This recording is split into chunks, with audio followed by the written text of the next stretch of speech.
Right then, it's a quick walk around video, and it's for a Honda Jazz 1.4 EXL, I should say, EXL, because it has the leather. It's a 2012 61 plate car, which has covered just 51,000 miles. The car's in lovely condition. Just going to go around it for you. Notwithstanding it's 12 years old, it's just been kept beautifully. Front of the car, nice and clear. Lights and lenses are clear and intact. Bonnet is exceptionally clean. Can't see any obvious stone chips on there at all. Near side of the car, lovely and smooth in the panel work, really clean. Near side front alloy, beautifully clean as well. Sorry, it's a bit windy today, so I'm hoping you can hear me okay. Near side rear alloy, again, absolutely stunning condition. The car's fitted with parking sensors as well, which is a nice feature. Around the back again, all very clean and tidy. Offside, driver's side, again, beautifully clean there. So rear alloy, absolutely stunningly clean. It's going to be one of the very best you're going to see. And offside, front again, absolutely lovely. Externally, I mean, there will be the odd minor mark, but goodness me, that's incredibly clean. Let's come to the back of the car now. Even though you've got so much room inside, you've got this enormous boot area for this size of car, and it's also got a hidden recess underneath the floor there. It's coming to the back, and this is where the Jazz absolutely excels. The front seats are set for me, and I'm just about 6 foot tall, and yet you've got just an amazing amount of leg room. Full black leather interior, and it's been kept in absolutely lovely condition. It's coming to the front and passenger side, again all very clean and tidy. Full set of original Honda mats. Passenger seat, we can give them the lightest of use. Finally come to the front, door card again, very nice. Driver's seat itself again in super condition for the age and mileage of the car. It's extraordinary really. Inside the car now, engine's running as is always the case, so the dash is illuminated, which pretty much looks like new. It's incredibly clean. Come to the main dash binnacle there, beautifully laid out dials. The information light there is only for the low fuel lights, as you can see. 51,286 miles, real gem of a car this one. Finally, just to show you, owner's manual pack and lock and wheel nut key, all here and present with the car. Right then, this is a quick road test video, and this is for a Honda Jazz, and it's a 1.4 EXL automatic. The car's registered PJ61PXT, and with mileage of just 51,279 recorded. The reason we do all of our videos, and as I always say, especially this road test section, is to ensure that if anyone's looking at any of our cars, they get to see the very car advertised actually in operation. We've always felt it important, mostly because, unfortunately, like lots of people, we've been to see cars which have looked absolutely fine in photographs or a description, but then to get there and find out it has an obvious fault that shows up when you drive the car. So that's why we do it. Also done on these very quiet country roads in this beautiful part of Gloucestershire. And this actually forms part of the road test route we take our customers on. And the hope is, of course, it'll be representative of what you'd feel yourself if you went on a drive in the car.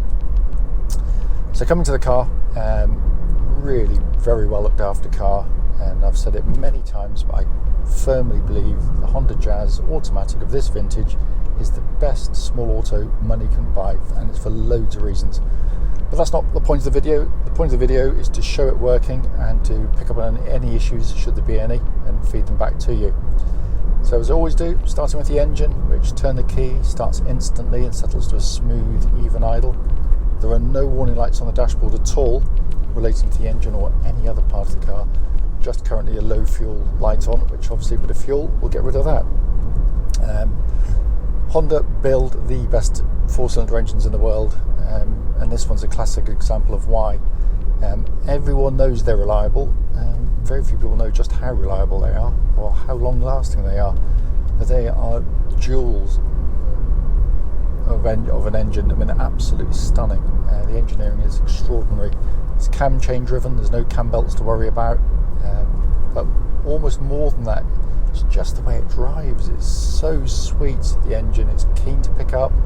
goes beautifully, it's very economical, and it matches the gearbox perfectly. Because the gearbox is a CVT gearbox, a constantly variable transmission, so you don't get any gear change. It's just completely linear and smooth in its power delivery. And where they excel in particular is low speed and manoeuvring. You don't get any of that jerkiness you get with a lot of automatics even.